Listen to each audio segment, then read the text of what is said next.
नमस्कार दोस्तों, epic story YouTube channel में आपका स्वागत है। जॉन और मैगी सिम्पसन के पड़ोसियों ने उन्हें बार बार बधाई दी। वे 11 साल से खुशी खुशी शादीशुदा थे। उनके सभी परिचितों ने उनकी सफल शादी की प्रशंसा की और कुछ ने तो उनसे ईर्ष्या भी की। जीवन धीरे धीरे आगे बढ़ रहा था और फिर एक दिन जॉन को 2 सप्ताह के लिए एक व्यापारिक यात्रा पर फ्रांस जाना पड़ा। चूंकि वह एक चित्रकार था, इसलिए उसे वहां कुछ खरीदारों से मिलना था। वह उसे हवाई अड्डे पर विदाई देने गई।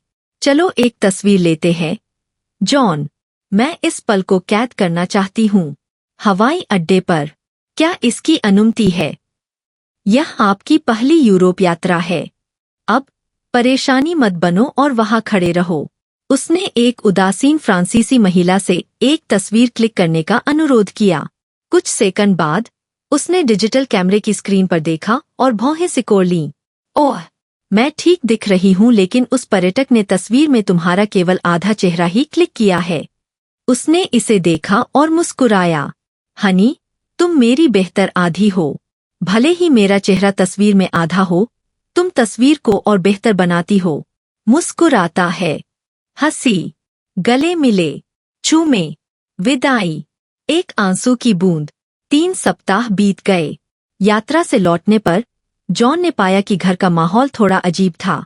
बगीचे में फूल बेपरवाह लग रहे थे और घर के अंदर सभी पर्दे बंद थे। धूल की एक मोटी परत ने अधिकांश फर्नीचर को ढक रखा था, जैसे कि उन्हें हफ्तों से साफ नहीं किया गया था। और फिर उसने मैगी को बिस्तर पर लेटा हुआ देखा। क्या हुआ मैगी? तुम बहुत सुस्त हो गई हो। ओह, घर अस्त व्यस्त है।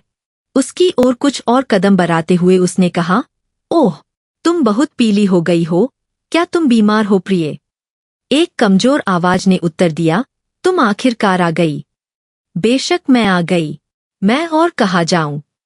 मुझे लगा कि तुम। मैं क्या जाऊंगी? कोई बात नहीं। क्या तुम बीमार हो? नहीं, मुझे लगता है कि थोड़ी कमजोर हो। और इस तरह उन्होंने थोड़ी देर तक बातचीत की और उसने उसे यात्रा और पेरिस के बारे में सब कुछ बताया। उसने देखा कि वह थोड़ी व्यस्त और ध्यान केंद्रित नहीं कर रही थी। बेचारी, उसे इस बड़े घर में 2 सप्ताह तक अकेले रहना पड़ा। वह उदास होगी। उनमें से कोई भी भूखा नहीं था, इसलिए उन्होंने उस रात खाना नहीं खाया। जब उसने बिस्तर पर उसके शरीर को महसूस किया तो वह कठोर और बर्फ की तरह ठंडा था। क्या तुम डॉक्टर के पास गई थी मैगी? डॉक्टर मुझे ठीक नहीं कर सकते प्रिय। सो जाओ। उसके बाद उसने एक भी शब्द नहीं बोला। उसने सोचा कि वह शायद थक गई है और वे दोनों सो गए। लगता है मैं अनंत काल तक सोता रहा। उसने अगली सुबह 11 बजे जागने के बाद कहा, हाँ, मैं भी हमेशा की तरह सोया। तुम अभी भी बहुत पीली दिख रही हो। चलो डॉक्टर के पास चलते हैं। मैंने तुमसे कहा था जॉन, मैं डॉक्टर के पास नहीं जाना चाहती। मैं घर से बाहर पैर नहीं रखना चाहती। लेकिन आज रविवार है। हमें कम से कम चर्च तो जाना ही होगा। उसका चेहरा गंभीर हो गया। अब चर्च में मेरे लिए कुछ नहीं बचा है। मैंने भगवान से शांति बना ली है। मैं कुछ और सोना चाहती हूँ। लेकिन बातचीत खत्म। वह सोचता रहा कि वह इतना अजीब व्यवहार क्यों कर रही है। बिना कुछ बोले वह लिविंग रूम में चला गया। वहां उसने देखा कि फर्श पर अखबार के फटे हुए टुकड़े बिखरे पड़े हैं। उत्सुकता में उसने टुकड़ों को एक साथ रखा और पढ़ना शुरू कर दिया। एक शीर्षक में लिखा था, स्थानीय झील में आत्महत्या। अब वह जो पढ़ने जा रहा था, वह अगले 9 सेकंड में सब कुछ बदलने वाला था। लेख में उल्लेख किया गया था कि एक महिला ने स्थानीय झील में डूबकर आत्महत्या कर ली थी। इसमें आगे लिखा था कि महिला का नाम मैगी सिम्पसन था। मैगी के मृत शरीर की एक तस्वीर थी। यह वही थी। उसे लगा जैसे किसी ने उसकी आत्मा को बाहर निकाल लिया हो और उसके लाखों टुकड़े कर दिए हों। उसका दिमाग सुन्न हो गया और उसकी आंखें धुंधली हो गईं। जब कोई उसके दिमाग पर वार करता है तो उसे जो दर्द होता है वह उसे महसूस हुआ। नहीं, यह कैसे हो सकता है?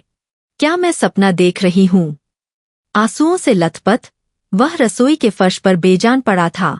अचानक उसने कदमों की आहट सुनी। वह सीढ़ियों से नीचे आ रही थी। जब वह कमरे में दाखिल हुई तो वह डर के मारे कुछ कदम पीछे हट गया।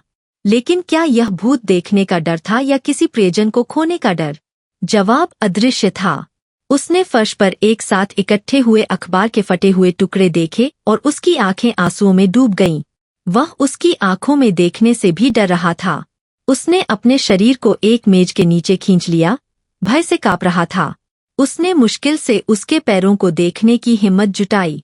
उसकी आंसुओं भरी आवाज में बुदबुदाया, मैं नहीं चाहती थी कि यह इस तरह खत्म हो जॉन। मुझे नहीं पता कि तुम मेरे लिए नहीं बनी हो या मैं तुम्हारे लिए नहीं बनी हूँ, या शायद प्यार हमारे लिए नहीं बना है।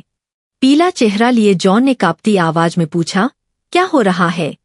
तुम कौन हो? मैं तुम्हारे प्यार से परेशान एक भूत हूँ जॉन। ऐसा नहीं हो सकता, ऐसा नहीं हो सकता। तुम मैगी नहीं हो। मेरी मैगी कभी खुदकुशी नहीं करेगी। वह मुझे कभी नहीं छोड़ेगी। नहीं, मैंने तुम्हें नहीं छोड़ा। तो फिर? तुमने मुझे छोड़ दिया जॉन, तुमने मुझे छोड़ दिया। एक रात में हजारों तोपों की आवाज उसके कानों में उस तुम से कम गूंजती। तुम्हारा क्या मतलब है? क्या तुमने पूरा समाचार लेख पढ़ा जॉन?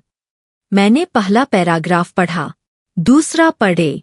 उसने जल्दी से अखबार के टुकड़े उठाए और बेतहाशा पढ़ने लगा। दूसरे पैराग्राफ में लिखा था, इस आत्महत्या का कारण उसकी निजी त्रासदी प्रतीत होती है। उसने कुछ दिन पहले ही अपने पति को खोया था। पेरिस से लौटते समय विमान दुर्घटना में उसका निधन हो गया था। उस भयानक दुर्घटना में कोई भी जीवित नहीं बचा था। बाकी अगर ये कहानी पसंद आई हो तो इस वीडियो को लाइक करें और ऐसी और कहानी सुनने के लिए एपिक स्टोरी यूट्यूब चैनल को सब्सक्राइब करें।